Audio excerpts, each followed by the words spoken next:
오늘 말씀의 제목을 함께 읽겠습니다. 시작. 하나님은 사랑하고 재물은 이용하라. 아멘. 여러분, 태평양 한가운데 조그만 섬이 있습니다. 거기에 사는 원주민들은 오랫동안 가지고 내려오는 전통이 있는데요, 바다를 지나가던 배들이 갑자기 풍랑 만나가지고 표류하다가 운 좋게 이 섬에 도달을 하는 겁니다. 그럼 표류하는 사람이 있을 때 외부에 거의 접촉이 없는 이 섬인데 외부에 살다 온 사람이 정보도 있으니까 그 사람을 대접해 주는데 1년 동안 왕으로 대접해 줍니다. 몇 년 동안요? 1년 동안은 그 사람이 하라는 대로 다 해주는 거예요. 그리고는 1년이 지나면은 왔던 모습 그대로 돌려보내는 전통 풍습이 있습니다. 그래서 이번에도 어떤 사람이 풍랑을 만나서 간신히 자기 이 섬에 도착했는데 보니까 스티로폼을 타고 겨우 목숨에서 표류하다가 이 섬에 도착한 겁니다. 그러니까 원주민들이 우르르 나와가지고 그 사람 환영하고 외부의 소식도 듣고는 대신 전통대로 그 사람 옷을 벗은 거 담아두고 그 사람이 타고 온 스티로폼을 잘 닦아서 보관해 둡니다. 왜? 1년 뒤에는 이 모습으로 떠나보내줘야 되니까. 그러고는 말합니다. 당신은 이 섬의 이제 왕입니다. 1년 동안. 그러니까 무엇이든지 말씀하면 저희들은 순종하고 시키시면 다 저희들은 합니다.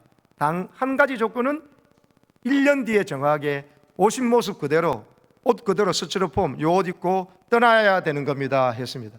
이 사람이 구사에서 살아가는 것도 감격스러웠는데 1년 동안 왕으로 지낸다니까는 얼마나 재미있고 또 흥분이 됐겠어요. 그러고는 물었습니다. 나보다 혹시 먼저 이 섬에 온 사람들이 있습니까? 네, 2명 있었습니다 그러는 거예요. 그럼 그 2명은 어떻게 살다 갔는데요? 하니까는 원주민들이 말하는 거예요. 그 2사람 참 이상하대요. 첫 번째 사람은 오더니만 집을 지으라 그랬대다. 그래서 그 사람이 시킨 대로 우리가 집을 잘 지었습니다. 우리 섬에 있는 또 보물이라는 보물은 다 끌어모으라 그래가지고 자기가 지으란 집에다가 그 보물 갖다 놓았습니다. 아직도 우리는 왜 그 사람이 왜 그러는지 잘 모릅니다. 왜? 1년 뒤에 떠날 때 원래 타고 왔던 널빤지를 이 사람이 타고 왔기 때문에 널빤지 타고 갈 때 자기가 그동안 모았던 금은 보화도 가득 싣고 그리고 애썼던 집은 다 두고 집안의 보물도 워낙 많으니까 놔두고 제일 좋은 걸 챙겨가지고 널빤지를 타고 가다가 바다에 빠져 죽었다는 거예요. 그렇지 않겠습니까? 가득 실은 보물 때문에 무게를 못 이기고 이 널빤지가 어떻게 해? 그래서 바다 빠져 죽었다고. 그럼 두 번째 사람은 어떻게 살았는데요? 예, 두 번째 사람은요, 헤엄을 쳐서 왔기 때문에 완전 맨몸 그대로 왔습니다. 근데 그 사람은 여기서 저 앞에 사람이 두고 간 저 집과 그 안에 가득한 보물을 보더니만 저래 살아서는 안 되는구나 아는데 이 사람은요 말합니다. 아이고 앞에 사는 사람 아이고 저 미련한 사람 같으니 하나도 가지고 못하는 걸 저 집과 또 보물들을 말로 저렇게 했나 하면서 하는 말이 먹는 것이 남는 것이다. 그러면서 이 사람은 먹어야겠다 하면서 그 1년 동안 온 섬을 돌아다니면서 가장 좋은 맛있는 거 음식이나 과일은 다 가지고 오라고 그래가지고 원주민들이 다 갖다 바쳤다는 거예요. 그래서 1년 뒤에 떠나는데 이 사람이 그동안 워낙 잘 먹고 잘 마셔가지고 여러분 완전히 몸이 뚱땡이가 되었습니다. 근데 헤엄쳐 가려니까 살이 너무 많이 쪄가지고 말이에요. 맨몸으로 하시니까 헤엄쳐 가는데 반도 못 가서 빠져 죽더라는 거지. 그리고 나서 우리 섬에 도착한 세 번째 사람이 바로 당신입니다. 당신은 어떻게 사실입니까? 명명은 하십시오 그러는 거예요. 이분이 이야기 놔두고 깊은 생각에 잠기더니만 말합니다. 내가 섬을 한번 구경해 보고 싶다고. 그래서 섬에서 가장 높은 봉우리에 올라가서 섬주를 돌아봤습니다. 섬에서 멀리 동쪽에 조그만 점이 보여요. 저게 뭡니까? 예, 저건 작은 섬인데 우리가 가본 적은 있지만 거기는 아무도 살지 않은 무인도입니다 그러는 거예요. 그 이야기를 듣더니만 이 사람이 기뻐하면서 이제야 내가 1년 동안 이 섬에서 무엇을 하며 살아야 되겠지를 깨달았다 그러는 거예요. 그러면서 이 사람이 명령을 하는데요. 자, 이제부터 저 동쪽 끝에 있는 저 섬에 가서 우물을 파주세요 그런 거예요.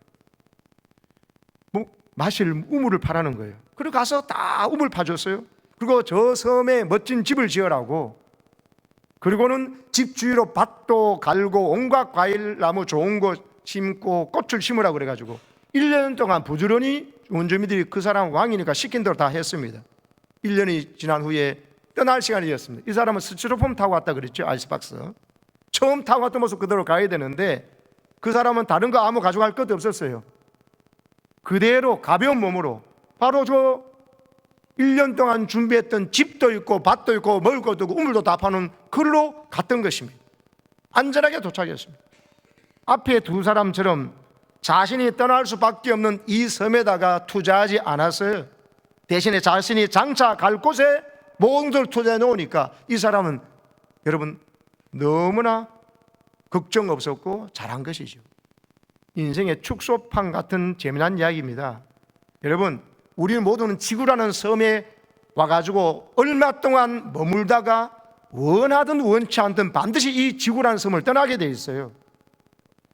그 아프리카의 그 섬은 1년 뒤에 떠나게 했지만 우리는 건강하면 70년, 80년, 때로는 90년 살다가 떠나는 것이고 어떤 사람은 좀 더 일찍 떠나는 사람들이 있을 뿐이에요.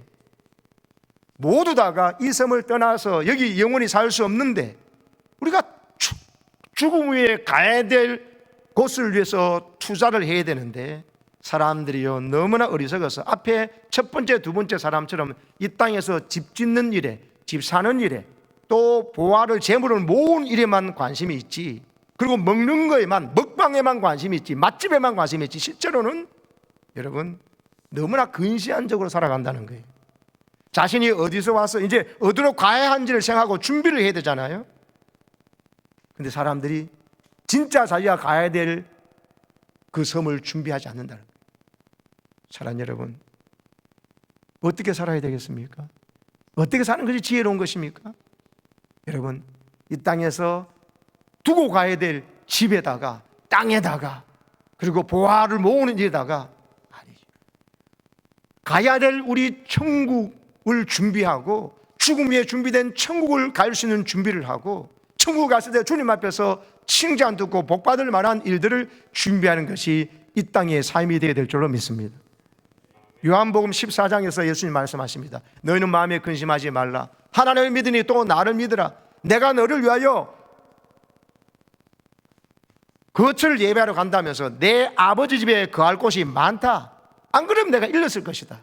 그러니까 내가 너희를 위해서 거처를 예배하러 가노니 가서 거처를 예배하면 너희를 데리러 오겠다고 하셨어요. 그게 주님의 재림하는 날입니다. 우리는 그 날을 준비하고 그 날을 삼하며 살아야 될 줄로 믿습니다.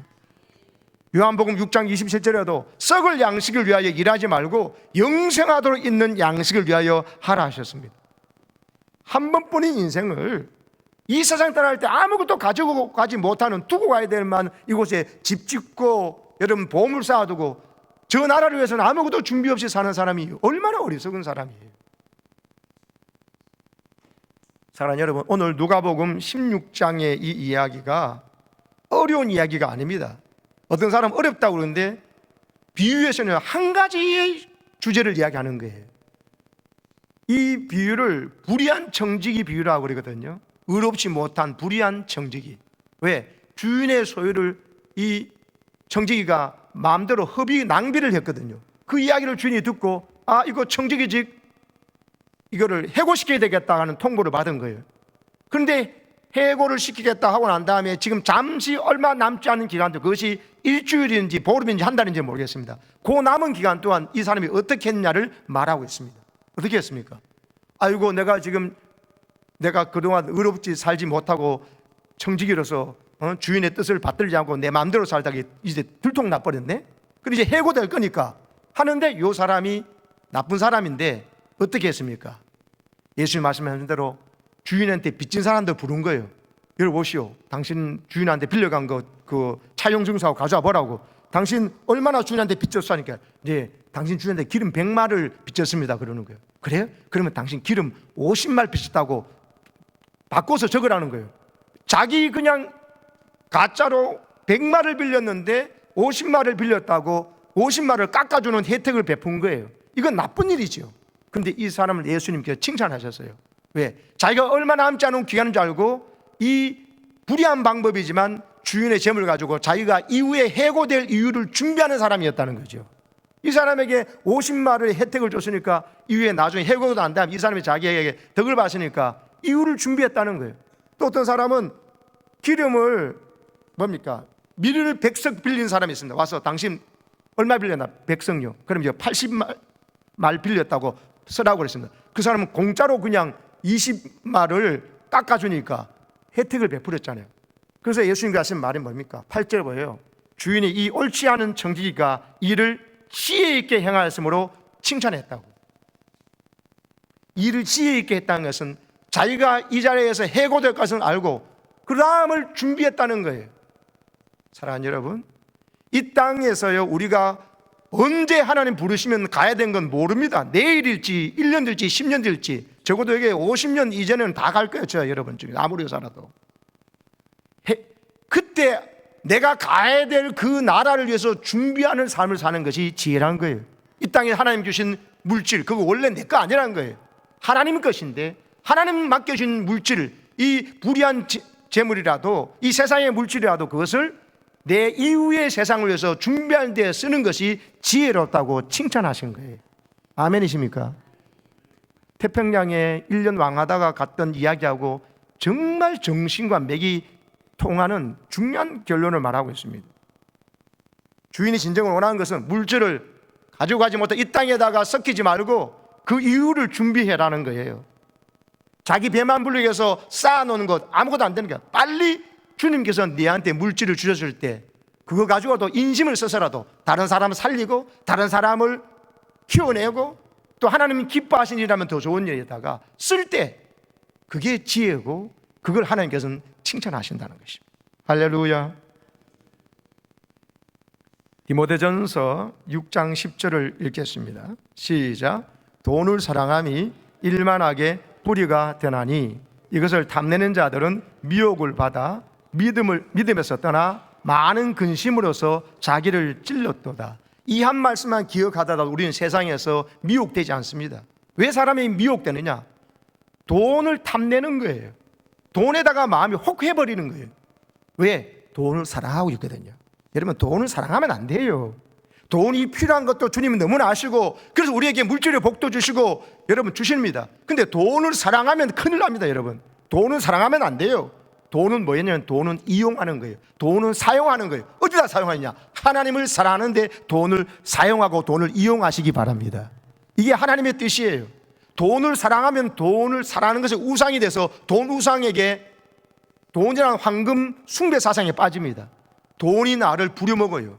내가 돈을 부려먹어야 되는데 돈이 나를 부려요. 돈에다가 내 양심도 팔고 신앙도 팔 수 있고 돈의 노예가 되어버린다니까요. 여러분, 돈의 주인이 되시기 바랍니다. 어떻게 돈의 주인을 될 수 있습니까? 돈을 하나님을 사랑하는 데 쓰시는 거예요. 하나님이 기뻐하실 때 돈을 쓰는 거예요. 하나님을 사랑하는 자는 반드시 사람을 사랑하게 돼 있어요. 보는 바 형제를 사랑하지 않은 자가 보지 못하는 바 하나님을 사랑할 수 없다고 하셨거든요. 그러니까 하나님을 사랑하는 자는 반드시 하나님이 너무 사랑하셔서 여러분 구원받기 원하는 사람들을 전도하고 구원하는 일에 자기의 재물을 쓴다니까요.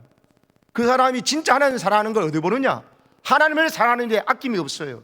더군다나 또 하나님을 사랑하시는 구원받아야 될 사람을 위해서 전도해야 될 사람을 위해서 자기의 물질과 시간을 아낌없이 써요. 이게 하나님을 사랑하는 자의 특징이에요. 그래서 하나님을 사랑하는 자는 VIP 전도잔치에 시간과 물질을 투자할 줄 압니다. 그래서 여러분, 하나님을 사랑하는 데 돈을 쓰고 하나님께서 사랑하시는 그 사람을 살려내는 일에 여러분 물질과 시간을 쓰시기를 축복합니다. 이게 복받는 자예요. 돈을 사랑해버리면 어떻게 되냐? 일만하게 뿌리가 된다 했죠. 일만하게 모든 악의 뿌리가 된다, 그런 뜻이에요.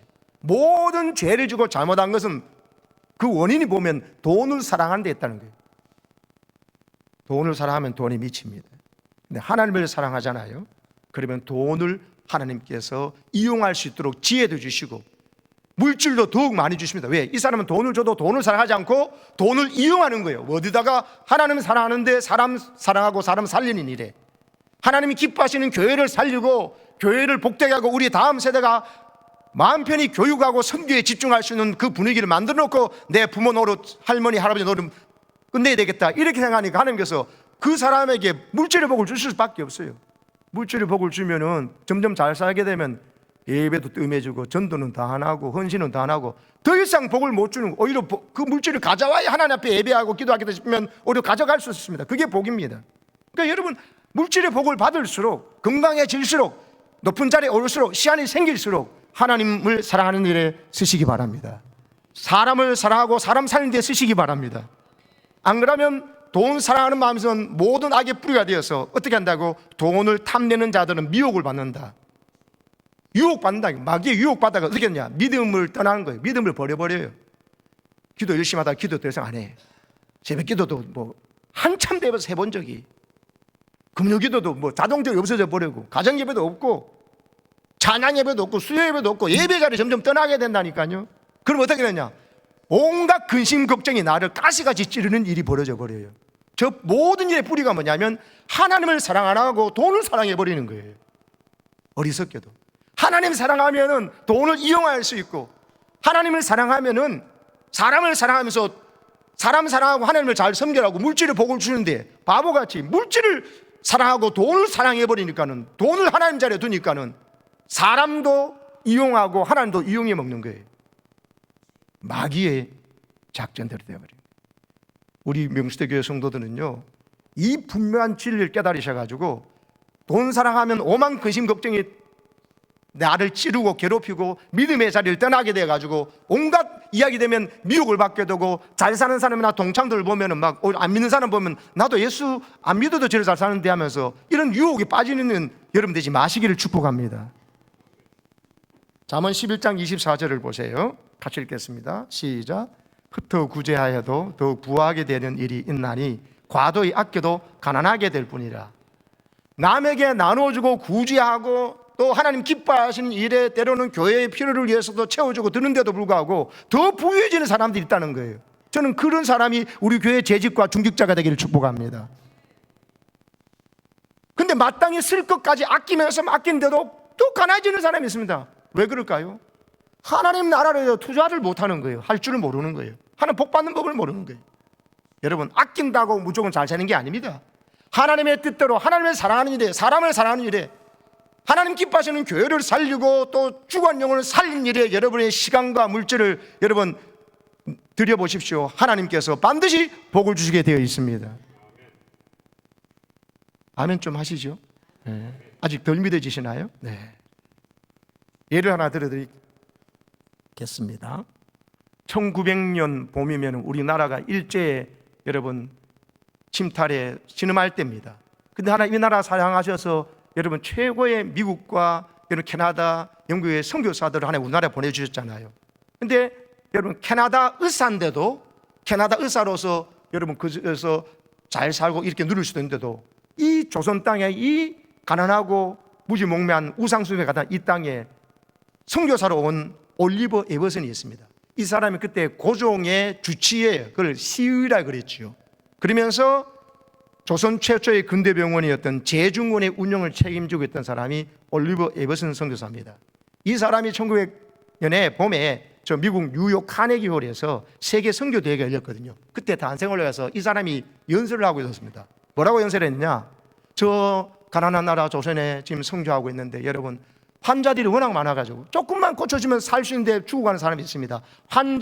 조선 환자 40명을 수용할 수 있는 병원 시설을 좀 늘려야 되는데 도와주실 독지자가 없는지요? 이렇게 연설을 하고 있는데, 그 연설을 듣고 있던 저 뒤에 발코니 두 번째 뒤에서 발코니에서 강연을 듣고 있는 사람, 루이스 세브란스라는 사람이 있었습니다.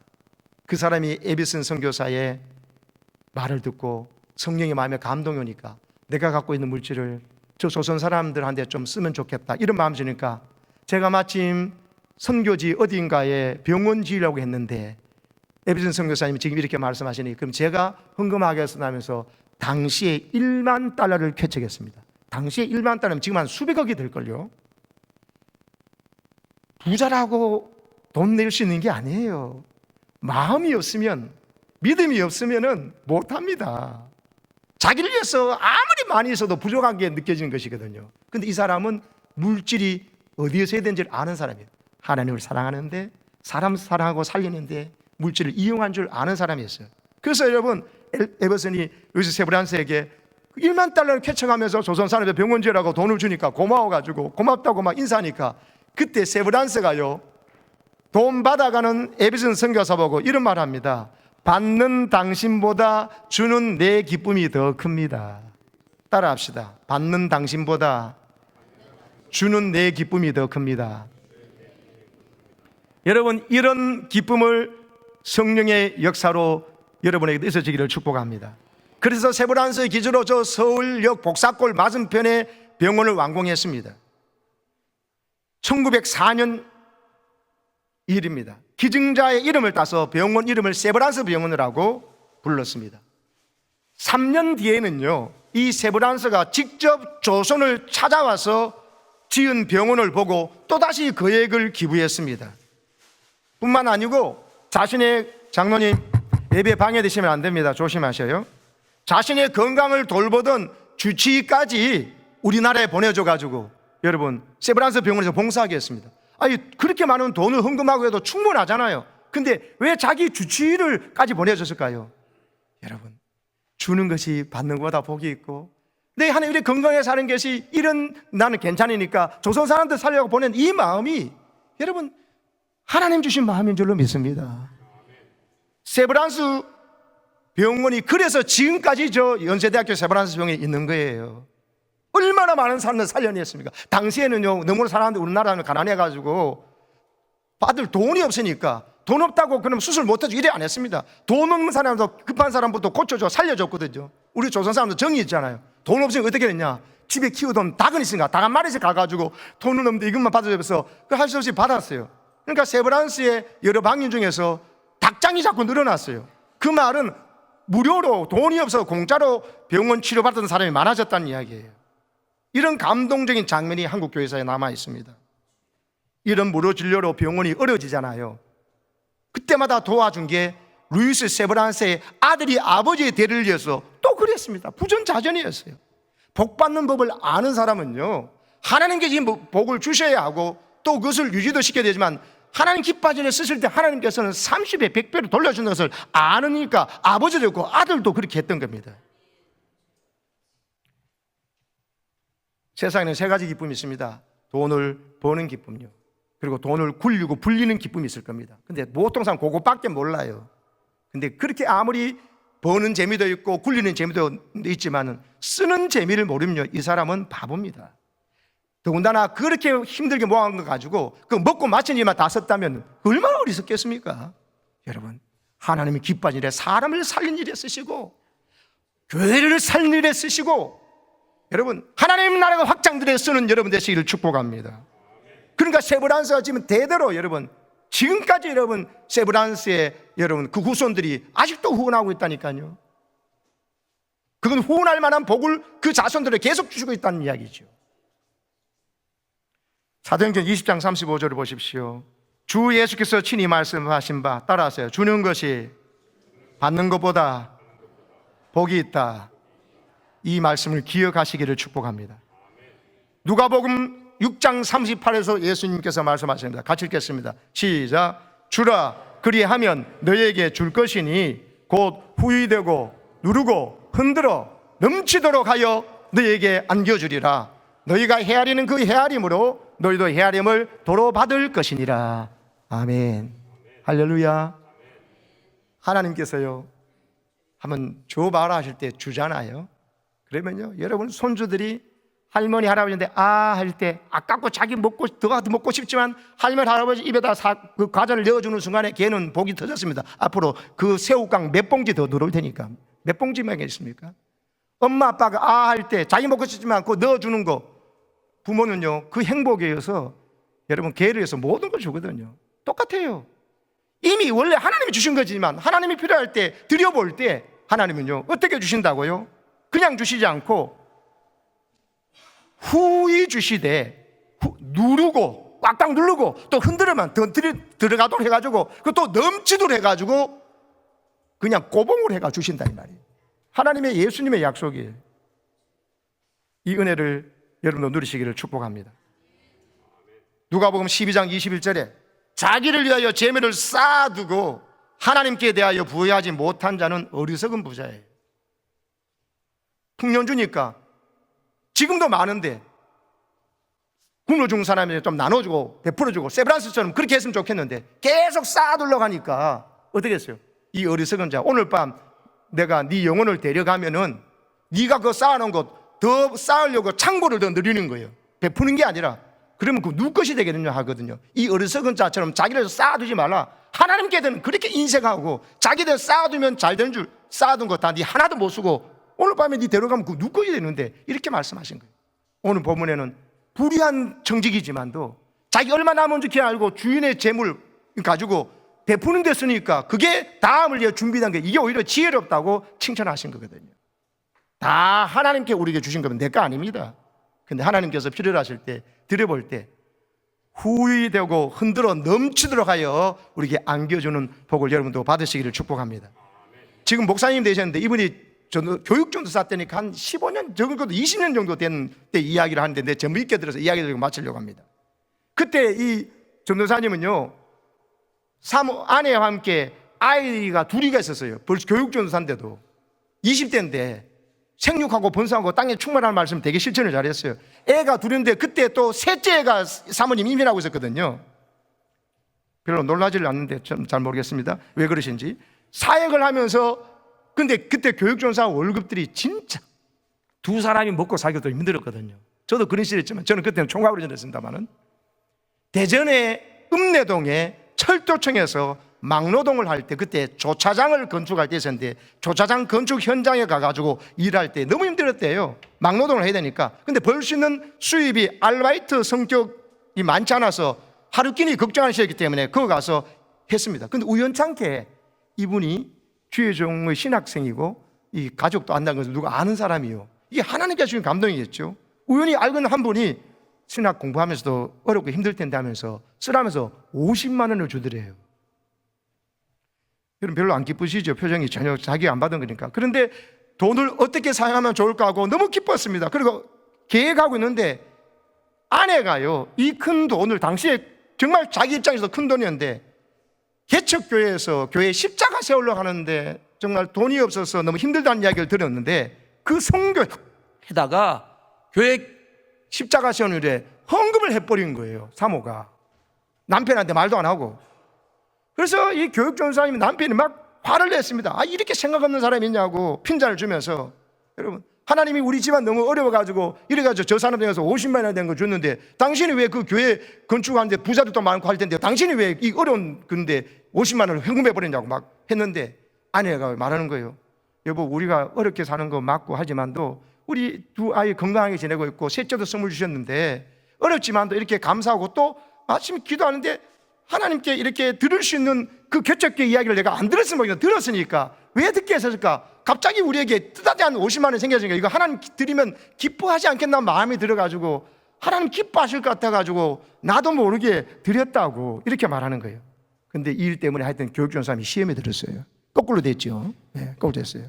근데요, 여러분, 이후에 하나님께서 하신 일들을 본 거예요. 그 50만 원이 어떤 집안에서 난 50만 원입니까?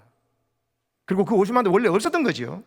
신앙주 알아가 누군가가 전혀 뜻하지 않게 50만 원 줬는데, 또 이 집안에도 그 가난한 자에서 뜻하는 게 50만 원 생겼지만, 또 교회의 필요의 어떤 이야기를 듣고 나면 그 이야기를 못 들었으면 모르겠지만 들은 일에 이 가난한 교육전도사 집안에서 하는 걸 하나님이 모르시겠냐고요. 감동줘서 50만 원을 그 신학도에게 준 것도 하나님이시고, 그 사모의 마음에 가난한 집안에서 그걸 드리겠다는 마음 자원함이 생긴 것도 하나님 성령의 역사이면 이후에도 하나님께서 준비하고 계신 역사가 있을 줄로 믿습니다. 헌금했던 그 선교회 목사 아들이요, 그걸 관계해요. 보니까 그 가난한 교육전도사 집에서 50만 원이 들어와서 십자가가 세워진 거예요. 그걸 기억하고 있다가 나중에 하나님 감동서였어요. 저 집안을 하나님께서 내가 반드시 도와야 되겠다 생각했다. 2년 후에 보증금 200만 원도 대어주고 매월 월세를 그 집에서, 그 교회에서 대어주더라는 것입니다. 할렐루야. 그 50만 원이 인연이 된 것이었습니다. 여러분, 하나님께서는요, 하나님께 받은 은혜를 알고 또 하나님께서 내주신 모든 건강과 물질과 은사와 시간들을 하나님께서 기뻐하는 곳에 드리려고 마음이 있는 것은요, 하나님께서 반드시 그냥 계시지 않고 여러분 부욕해 하시는 풍성 은혜가 다시 채워진다는 사실을 기억하시기를 바랍니다. 하나님께서 우리 모든 성도들에게 주시는 거룩한 마음을 따라서 여러분 하나님이 어떻게 역사하시를 보는 믿음으로 여러분 살아가시기를 주의 이름으로 축복합니다. 아멘.